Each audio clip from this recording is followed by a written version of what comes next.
Assalamualaikum warahmatullahi wabarakatuh. Waalaikumsalam warahmatullahi wabarakatuh. Di sini kami akan mempresentasikan hasil dari diskusi kami yang berjudul komputasi awan dalam meningkatkan efisiensi infrastruktur teknologi informasi di sektor publik. Untuk anggotanya di sini saya Muhammad Rafi, Saya Muhammad Lubis, dan saya Muhammad Hizan. Dan saya Depa Ibriyani, saya Nur Aisyah, dan saya Umi Muzani. baiklah, langsung saja kita ke pembahasan yang pertama. Pendahuluan. Perkembangan teknologi informasi dan komunikasi atau TIK telah menjadi katalisator penting dalam transformasi sektor publik di berbagai negara. Di tengah tuntutan global terhadap pelayanan publik yang lebih cepat, transparan, dan efisien, pemerintah dituntut untuk melakukan reformasi dalam pengelolaan teknologi informasi. Di salah satu pendekatan yang mendapatkan perhatian luas dalam 2 dekade terakhir adalah adopsi komputasi awan atau cloud computing. Komputasi awan menawarkan fleksibilitas, skalabilitas, dan efisiensi biaya dalam pengelolaan infrastruktur TIK yang sebelumnya bersifat profesional dan terfragmentasi. Dikutip dari Febriana ITAL 2025. Efisiensi struktur TIK juga erat kaitannya dengan transformasi digital sektor publik secara keseluruhan. Komputasi awan dipandang sebagai fondasi utama dari transformasi digital karena memungkinkan otomatisasi, integrasi layanan, dan penyimpanan data dalam skala besar.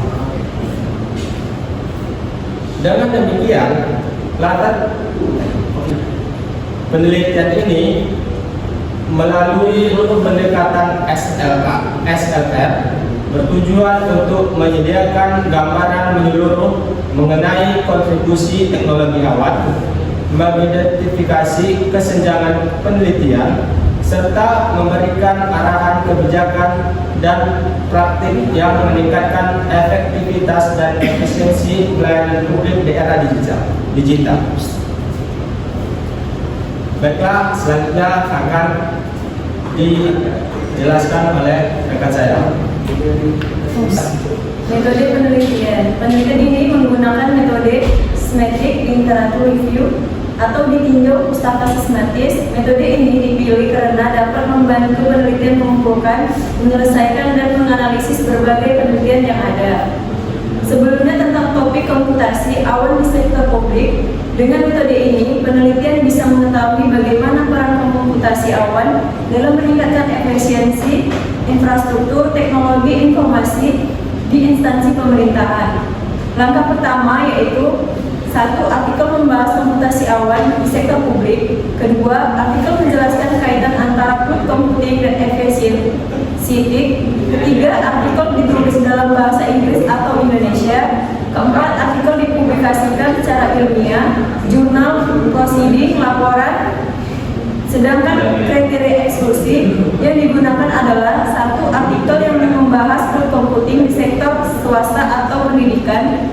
2. Artikel yang tidak menyebutkan dampak terhadap efisiensi. 3. Artikel yang tidak lengkap atau belum ditinjau oleh pakar. Setelah semua artikel dikumpulkan, penelitian membaca dan menyelesaikan artikel secara bertahap. Pertama-tama dibaca judul abstraknya, jika sesuai maka artikel dibaca secara keseluruhan. Artikel yang relevan kemudian dimasukkan ke dalam tabel data. Dalam tabel tersebut, penelitian mencatat judul artikel, nama penulis, tahun, terbit, lokasi penelitian, metode yang digunakan, serta hasil utama. Langkah terakhir adalah menganalisis isi artikel yang sudah terpilih. Penelitian mencari persamaan dan perbedaan dari masing-masing artikel, lalu mengelompokkan temuan-temuan tersebut ke dalam beberapa tema seperti manfaat cloud computing, bentuk esensi yang terjadi, dan tantangan yang dihadapi sektor publik. Sekian dari saya. Ini ada hasil dan pembahasan, yaitu berdasarkan hasil penelusuran literatur yang digunakan melalui Google Scholar, Skindirect Scopus, dan IEE Explore ditemukan sebanyak 146 artikel yang berpotensi relevan. Setelah diseleksi berdasarkan kriteria inklusi dan eksklusi, akhirnya 22 artikel yang dipublikasikan antara tahun 2012 hingga tahun 2024 digunakan sebagai sumber utama dalam kajian. Kemudian di sini ada manfaat komputasi awan bagi efisiensi infrastruktur TIC. Yang pertama yaitu ada pengurangan biaya operasional dan investasi perangkat keras karena tidak perlu membangun server fisik sendiri. Yang kedua ada fleksibilitas dan skalabilitas dalam penggunaan sumber daya atau seperti menyimpan data dan daya komputasi sesuai kebutuhan. Yang ketiga ada peningkatan kecepatan akses dan pemrosesan data, terutama dalam pelayanan publik berbasis digital. Yang keempat ada konsolidasi pusat data yang sebelumnya tersebar menjadi lebih terintegrasi dan mudah dikendalikan. Kemudian ada model penerapan komputasi awan, yaitu dari hasil analisis yang diketahui bahwa terdapat beberapa model cloud computing yang digunakan oleh instalasi pemerintah. Yang pertama ada public cloud, digunakan untuk layanan publik berskala besar, namun masih menyisakan kekhawatiran soal privasi. Yang kedua ada private cloud, dipilih oleh lembaga yang menangani data sensitif seperti Kementerian Keuangan atau Pertahanan. Yang ketiga ada hybrid cloud, merupakan kombinasi dari dua model sebelumnya dan dinilai paling seimbang dari segi efisiensi dan keamanan. Walaupun manfaatnya besar, penelitian yang ditinjau juga menunjukkan berbagai tantangan dan hambatan dalam implementasi komputasi awan di sektor publik. Kemudian selanjutnya akan dilanjutkan oleh rekan saya. Selanjutnya saya akan membacakan tentang faktor pendukung keberhasilan. Beberapa artikel mengidentifikasi faktor-faktor yang mendukung keberhasilan adopsi cloud computing, yaitu ada 4 faktor. Pertama, komitmen peminjam organisasi, terutama dalam mendorong transformasi digital. Kedua, dukungan kebijakan dan regulasi pemerintah. Ketiga, pelatihan dan pengembangan kapasitas SDM secara berkala. Keempat, kemitraan dengan penyediaan layanan web yang terpercaya. Negara-negara dengan strategi digital nasional yang kuat atau seperti Korea Selatan dan Estonia terlihat lebih sukses dalam mengadopsi komputasi awan secara menyeluruh di sektor publik. Kedua, ada tentang tantangan dalam penerapan cloud computing. Di sini ada 4 tantangan dalam penerapan. Pertama, ada keamanan dan privasi data masih menjadi isu utama, terutama dalam konteks negara yang belum memiliki kebijakan perlindungan data yang kuat. Kedua, kurangnya SDM yang terampil baik dari sisi teknis maupun manajerial. Ketiga, resistensi organisasi, terutama dari pegawai yang belum terbiasa dengan sistem baru. Keempat, keterbatasan infrastruktur jaringan, terutama di daerah terpencil atau di negara berkembang.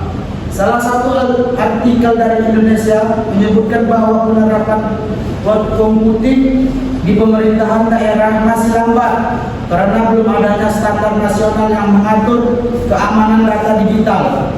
Selanjutnya akan dibahas rekan saya tentang pembahasan.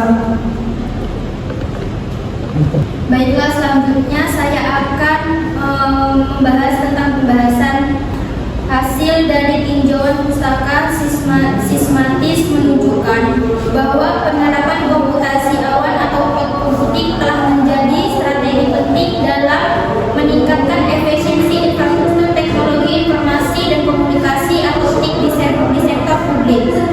Salah satu temuan yang paling konsisten dari berbagai studi adalah penghematan biaya operasional. Selain penghematan biaya, aspek lain yang menonjol adalah peningkatan fleksibilitas dan skalabilitas. Temuan juga menunjukkan bahwa adopsi cloud computing mendorong kecepatan pelayanan publik. Namun demikian, meskipun manfaatnya sangat nyata, implementasi cloud computing di sektor publik tidak luput dari tantangan. Salah satu kendala utama yang banyak ditemukan dalam artikel adalah masalah keamanan dan privasi data. Kurangnya sumber daya manusia atau SDM yang memiliki keahlian dalam pengelolaan cloud computing juga menjadi hambatan yang signifikan.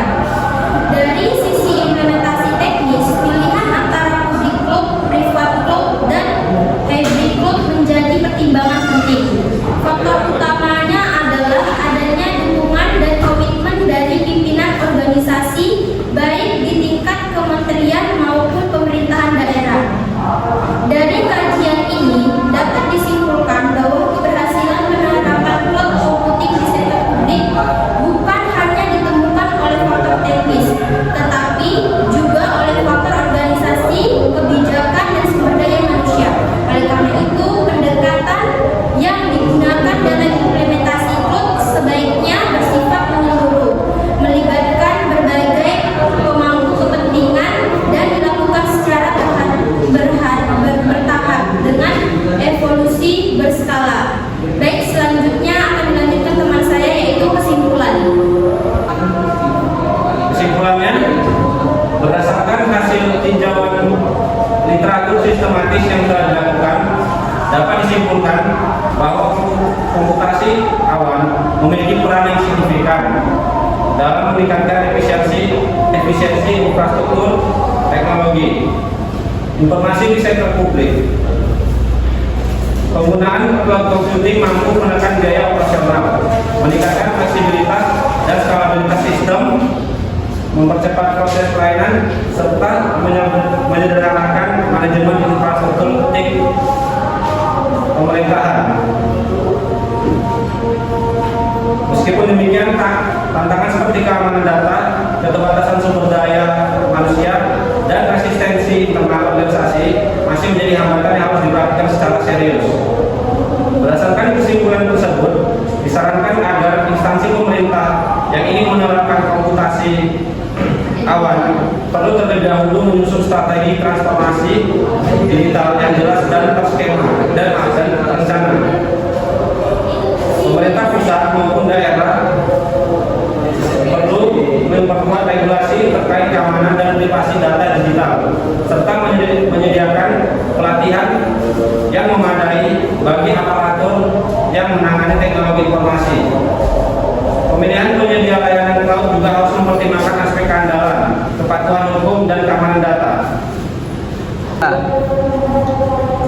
Baiklah, sekian saja presentasi dari kami. Bila ada kesalahan dalam penyebutan kata, kami mohon maaf yang sebesar-besarnya. Kami akhiri dengan